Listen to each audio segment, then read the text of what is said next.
کل من علیہا فان۔ اب یہ جو یہاں آئی ہیں اب تک آیات، اللہ کی صنائی، اللہ کی قدرت نوٹ کریں گے جب ہم سورہ واقعہ پڑھیں گے۔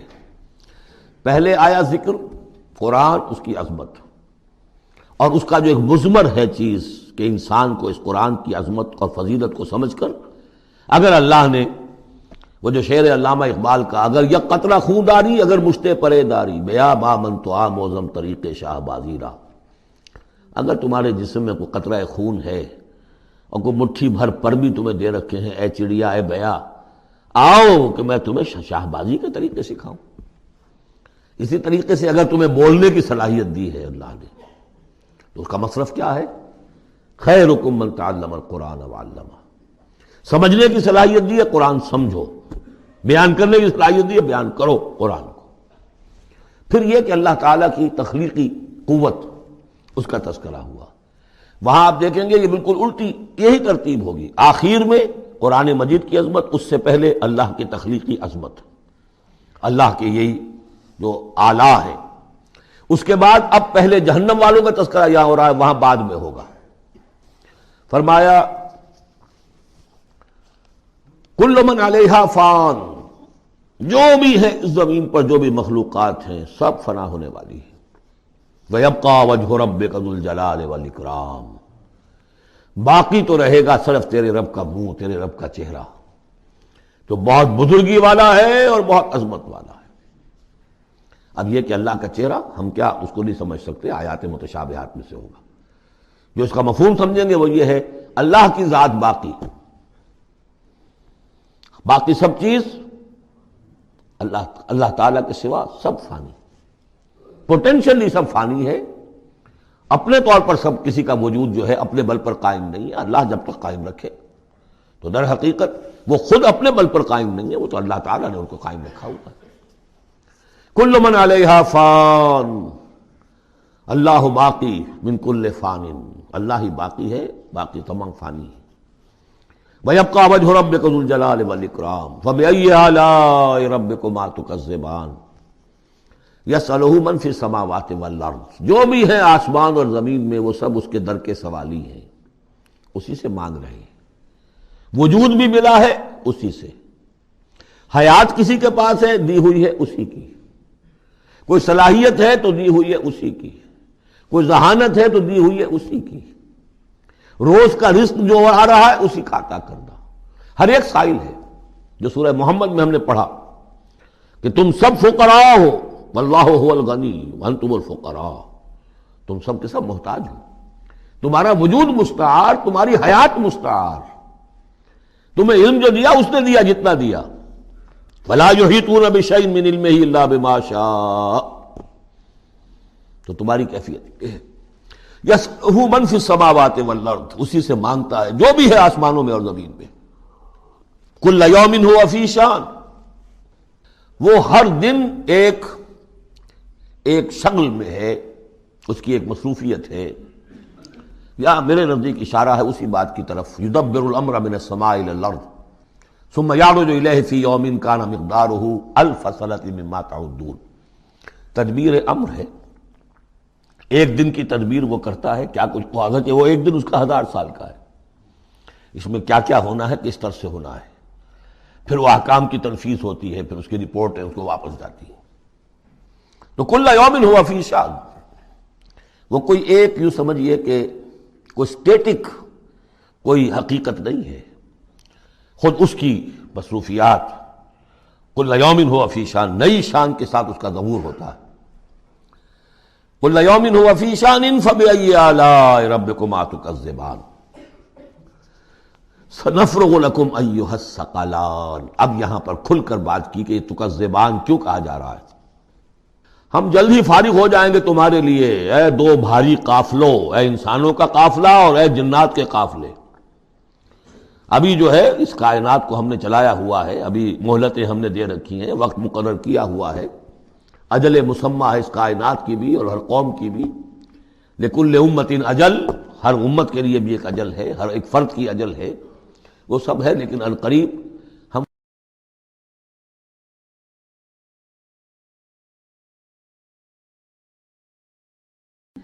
فَبِأَيِّ آلَاءِ رَبِّكُمَا تُكَذِّبَانِ، تو اے جنات اور اے انسانوں کی جماعتوں، تم اپنے رب کی کن کن نعمتوں کا اور کن کن صنائیوں کا، کن کن قدرتوں کا انکار کرو گے۔ بارک اللہ لی ولکم فی القرآن العظیم ونفعنی وإیاکم بالآیات والذکر الحکیم۔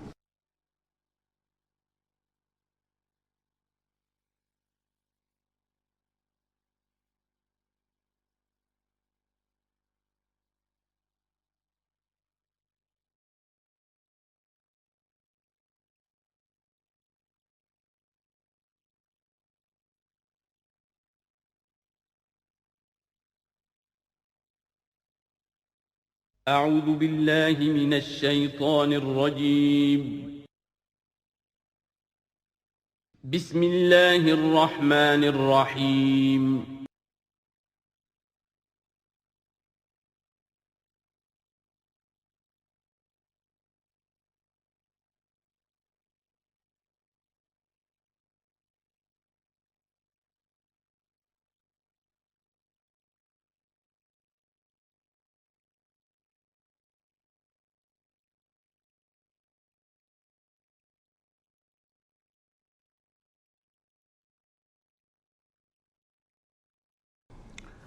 اعوذ باللہ من الشیطان الرجیم، بسم اللہ الرحمن الرحیم۔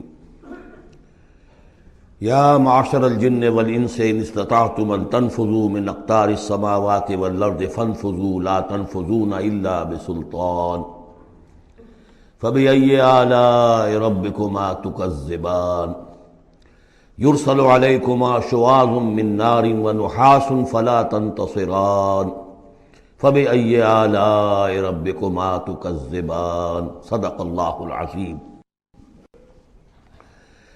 چونکہ اس سے پہلے آیت آ چکی ہے سنفرغ لکم ایھا الثقلان، دو بھاری قافلے جو ہیں اللہ تعالیٰ کی مخلوقات میں سے، ایک قافلہ انسانیت اور ایک قافلہ جو جنوں پر مشتمل ہے۔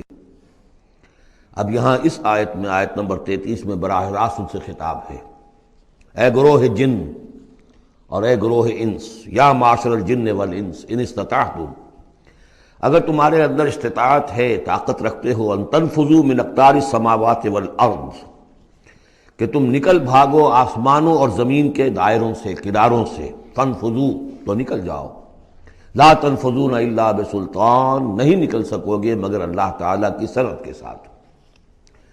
یہ آیت مبارکہ مشکلات القرآن میں سے ہے، پوری طرح ہم شاید ابھی نہ سمجھ پائیں جب تک کہ اور ہمارا علم جو ہے کائنات کے بارے میں، کاسموس کے بارے میں اور علم بڑھ نہیں جاتا۔ لیکن یہ کہ عام طور پر یہ سمجھا گیا ہے کہ یہ انسان اور جن جو ہیں ایک حد تک ان کی رسائی ہے اس کائنات کے اندر، اس سے آگے نہیں۔ جیسے کہ آ چکا ہے، میں پہلے بھی بیان کیا ہے کہ جنات کے لیے غالباً یہ ہمارا جو سولر سسٹم ہے، یہ پورا جو ہے یہ ان کی جولان گاہ ہے، اس میں یہ جائیں جدھر جائیں چلے جائیں، اس سے آگے نہیں۔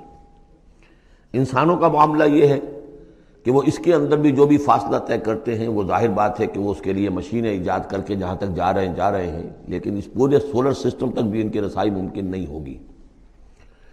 لیکن یہ کہ ایک گمان میرا ہے جو میں آپ کے سامنے پیش کر رہا ہوں کہ قرآن مجید جب آسمانوں اور زمین کی بات کرتا ہے تو وہ مراد ہوتی ہے کل کائنات، کل یونیورس، اور کل یونیورس کے کناروں سے نکل بھاگنا، اس کے کیا معنی ہے؟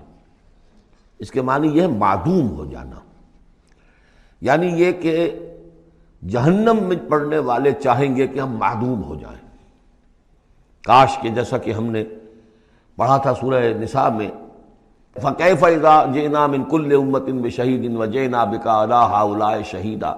اس روز انسان چاہیں گے کسی طرح زمین شق ہو جائے، وہ اس میں دھس جائے اور زمین اوپر سے برابر کر دی جائے۔ یہ تو ہوگا یوم الحساب کو۔ لیکن سوال یہ ہے کہ من اقطار السماوات والارض، تمام آسمانوں اور زمین کے کناروں سے نکل بھاگنا، معدوم ہونا، یہ بھی بس میں نہیں ہے۔ اللہ کے اذن سے ہی ہم بنے ہیں، ہمیں وجود عطا ہوا ہے، اور اللہ ہی کا اختیار ہے جو ہمیں معدوم کر سکتا ہے۔ ہم لاکھ چاہیں کہ معدوم ہو جائیں، معدوم نہیں ہو سکتے، یہ بھی ہمارے اختیار سے باہر ہے۔ اذن رب ہی ہو تو ہم معدوم ہوں بغیر اذن رب۔ یہاں پر ویسے جو الا بسلطان، اللہ کا حکم، اللہ کی مرضی، اللہ کی سند، اس طرح کی کوئی بات ہے، اگرچہ عام طور پر بات وہ سمجھی گئی ہے جو پہلے میں نے بتایا، میرا گمان یہ ہے واللہ عالم۔ بہرحال مشکلات القرآن میں سے ہے۔ فَبِأَيِّ آلَاءِ رَبِّكُمَا تُكَذِّبَانِ، تو تم اپنے رب کی کن کن نعمتوں اور کن کن صناعیوں اور کاریگریوں اور کن کن قدرتوں کا انکار کرو گے۔ یرسل علیکما شواظ من نار، تم پر پھینکے جائیں گے شعلے بھڑکتے ہوئے آگ کے، ونحاس، اور دھواں ملا ہوا، وہ آگ جس میں کہ دھواں ملا ہوا ہو، فلا تنتصران، پھر تم بدلہ نہیں لے سکو گے۔ فَبِأَيِّ آلَاءِ رَبِّكُمَا تُكَذِّبَانِ فَإِذَا انشَقَّتِ السَّمَاءُ، جب آسمان پھٹ جائے گا، فَكَانَتْ وَرْدَةً كَالدِّهَانِ، تو ایسے ہو جائے گا گلابی رنگ کا جیسے کہ تیل کی تلچھٹ ہوتی ہے۔ جب تیل کو صاف کیا جاتا ہے تو اس کے نیچے جو تلچھٹ رہ جاتی گلابی رنگ کی۔ فَبِأَيِّ آلَاءِ رَبِّكُمَا تُكَذِّبَانِ فَيَوْمَئِذٍ لَا يُسْأَلُ عَنْ ذَنبِهِ إِنسٌ وَلَا جَانٌ، تو اس روز کوئی پوچھنے کی ضرورت نہیں ہوگی ان کے گناہوں کے بارے میں، نہ انسانوں سے نہ جنوں سے۔ اللہ تعالیٰ پوچھے گا، حساب کتاب بھی ہوگا، لیکن یہ کہ اپنی جگہ پر ہر ایک کے چہرے پر لکھا ہوگا اس کا انجام۔ بل الانسان علی نفسہ بصیرہ، چنانچہ کئی جگہ قرآن مجید میں نقشہ کھینچا گیا ہے، میدان قیامت میں جب لوگ کھڑے ہوں گے، کچھ لوگوں کے چہرے تر و تازہ ہوں گے، کچھ لوگوں کے اوپر مردنی چھائی ہوئی ہوگی، جس کی مثال بہترین ہوتی ہے ہائی سکولز کے اندر۔ ہر سال جب ڈکلیئر کرتے ہیں امتحان، سالانہ امتحان کا نتیجہ، تو جب کھڑے ہوتے ہیں طالب علم سننے کے لیے، تو بعض لوگوں کے چہروں کے اوپر لکھا ہوتا ہے کہ یہ فیل ہونے، اس لیے کہ انہیں معلوم ہے لکھ کر کے آئے تھے ہم، اور بعض کے چہرے تر و تازہ ہوتے ہیں، انہیں اگر فکر ہوتی ہے تو اس کی کہ میں فرسٹ آتا ہوں یا نہیں آتا، بس اس کی تشویش ہو سکتی ہے، لیکن یہ کہ انہیں کوئی اندیشہ یہ نہیں ہوتا کہ وہ فیل ہو جائیں گے۔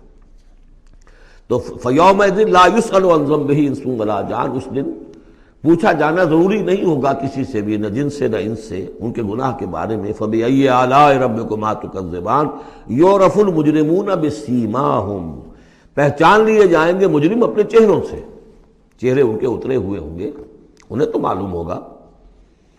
یعرف المجرمون بسیماہم فیؤخذ بالنواصی والاقدام، پھر ان کو پکڑا جائے گا ان کی پیشانی کے بالوں سے اور پاؤں سے، یعنی ہر ایک کو کوئی فرشتہ جو ہے وہ ادھر سے اس کی پیشانی کے بال پکڑے گا اور ادھر سے اس کی ٹانگیں پکڑ کر ٹاس کرے گا اسے۔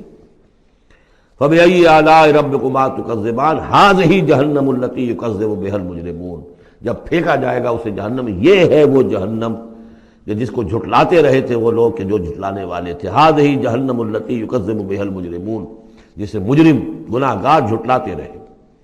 يَطُوفُونَ بَيْنَهَا وَبَيْنَ حَمِيمٍ آن، اب وہ چکر لگاتے رہیں گے، اس آگ سے نکلیں گے، پانی پینا چاہیں گے تو وہ پانی کھولتا ہوگا، حمیم آن، کھولتے پانی کے اور اس آگ کے درمیان۔ فَبِأَيِّ آلَاءِ رَبِّكُمَا تُكَذِّبَانِ، اب یہ تو اہل جہنم کا انجام ہے جو یہاں بیان ہو گیا۔ یہاں جنتیوں کے انجام سے پہلے ان کا بیان ہے، سورہ واقعہ میں پہلے جنتیوں کا بیان آئے گا اور پھر اہل جہنم کا بیان آئے گا، ترتیب عکسی۔